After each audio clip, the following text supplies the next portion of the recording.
बिस्मिल्लाहिर्रहमानिर्रहीम। अस्सलाम वालेकुम दोस्तों, कैसे हैं आप? उम्मीद करती हूँ ठीक होंगे। तो आज मैं आपके पास एक नई वीडियो के साथ आई हूँ कि हम कनाडा के लिए अगर वीज़ा चाहते हैं तो उसके लिए अप्लाई करने का प्रोसेस क्या होगा। तो देखें, फ़र्स्ट ऑफ़ ऑल तो आपको प्लानिंग करनी चाहिए कि आपने कहाँ पे जाना है। मतलब कनाडा में जाने के बाद जो है कौन कौन सी सिटीज़ को विज़िट करना है, कौन कौन सी प्लेसेस पे जाना है, किस होटल में स्टे करना है।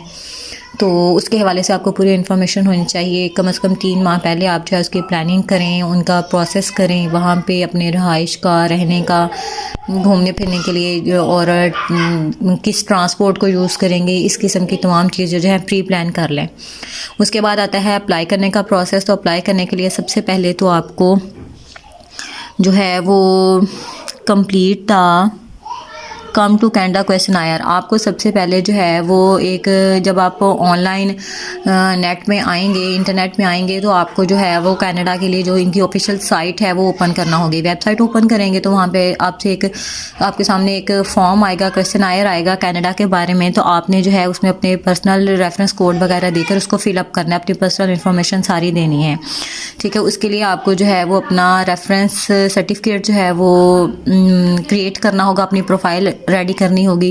प्रोफाइल रेडी करके जैसे ही आप सबमिट करवाएंगे तो आपको जो है एक इनविटेशन मिलेगा उनकी तरफ से। ठीक है, एक इनविटेशन पेज आएगा जिसमें लिखा होगा कि आप जो है वो अप्लाई कर सकते हैं या नहीं। आपको एक एप्लीकेशन दी जाएगी, तो आपने जो है वो उसको रीड आउट करना है। उसमें देखना है कि क्या क्राइटेरिया है और कितनी कैटेगरीज हैं। उसमें कैटेगरीज आपको बताई जाएंगी कि आप किस कैटेगरी पे जा सकते हैं, या आपको बताना होगा कि आप किस पोस्ट पे जाना चाहते हैं। ठीक है, उसके लिए एप्लीकेशन एक्सेप्ट करने के लिए आपके पास 10 डेज़ होते हैं।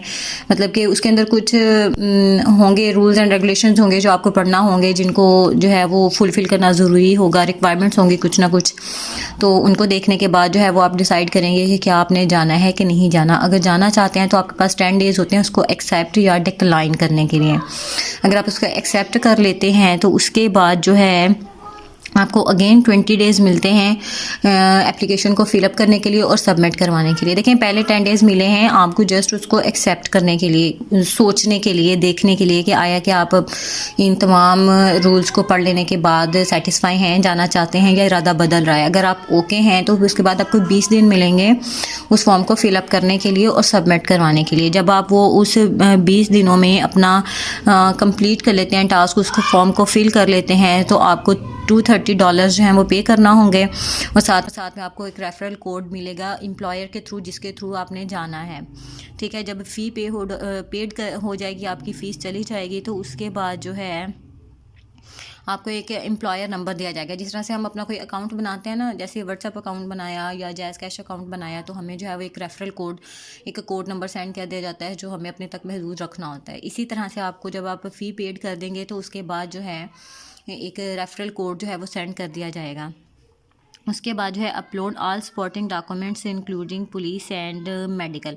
तो मतलब आपको अपना मेडिकल वगैरह करवा के रखना होगा। अपना जो पर्सन, आपका एक करैक्टर सर्टिफिकेट जिस तरह से कह लें, वो अपना क्लियर रखवाना होगा पुलिस की तरफ से भी कि आप जो है वो मशकूक नहीं है या इश्तहारी नहीं है या इस तरह कुछ नहीं है, बल्कि क्लियर हैं। ठीक है, अपने मेडिकल भी बनवाना होगा आउट ऑफ कंट्री जाने के लिए। उसके बाद जो है आपको अगेन जो है वो $85 एंड पे your participation fee of Canada $156 जो हैं वो अपने क्रेडिट के थ्रू जमा करवाने होंगे।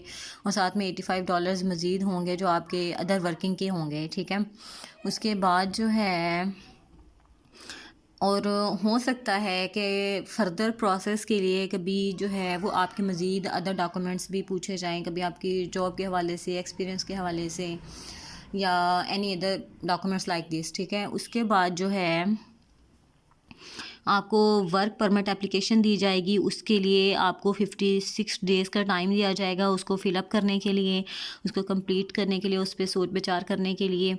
और देन जो है आपको एक लेटर मिलेगा जब आप उसको फिल करवा देते हैं, अपनी फ़ीस जमा करवा देते हैं, सारा प्रोसेस कर लेते हैं।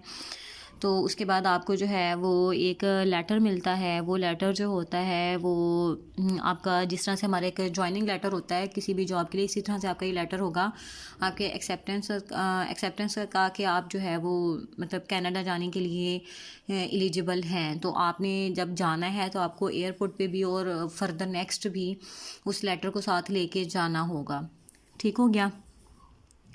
जाने से पहले एक बार अपना तमाम डाटा जो है, अपना पासपोर्ट, वीज़ा, सब कुछ, अपने डॉक्यूमेंट्स ओरिजिनल भी और फ़ोटो कॉपीज़ भी, अपना आईडी कार्ड, अपना तमाम जो आपका सामान है, अपने डॉक्यूमेंट्स जो हैं वो सारे चेक कर लें। उसके बाद जो है आपके पास जैसे ही आप अप्लाई करते हैं उससे पहले कम से कम 3 माह पहले जो है ना वो आपको इल्म होना चाहिए कि हमने पास जैसे ही आप अप्लाई करते हैं उससे पहले कम से कम 3 माह पहले जो है ना वो आपको इल्म होना चाहिए कि हमने जो है वो वहाँ पे किस लिए जाना है, क्यों जाना है, कहाँ कौन कौन सी सिटीज़ में जाना है, हमारे टूरिस्ट स्पॉट कौन कौन से हैं जिनको हमने विज़िट करना है, कहाँ पे रहना है, और इस तरह की तमाम चीज़ें और इन्फॉर्मेशन जो है या आपका जो रिक्वायरमेंट है वो सारी प्री प्लान होनी चाहिए। ठीक है। जैसे ही आपको एक्सेप्टेंस लेटर आता है उसके बाद आप जब चाहें टिकट करवा के कनाडा फ्लाई कर सकते हैं। Thank you, all the best, अल्लाह हाफिज़।